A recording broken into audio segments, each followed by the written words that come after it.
Ya. Buenas noches, profe, ¿cómo estás? Somos el grupo conformado por Adón Charria y B. Vega. Vamos a hablar sobre el debate entre comprar moto, comprar carro. Como siguiente vamos a tener el diálogo. Mi compañero va a comenzar primero. Okay. Hi, how are you?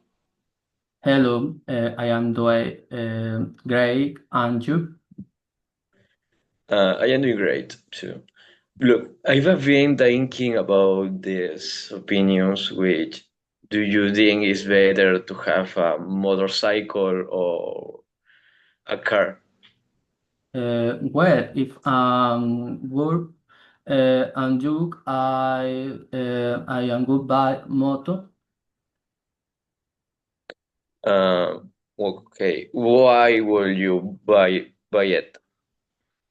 Um, I will buy a motor because it is cheaper and faster in traffic. For example, you save time every day.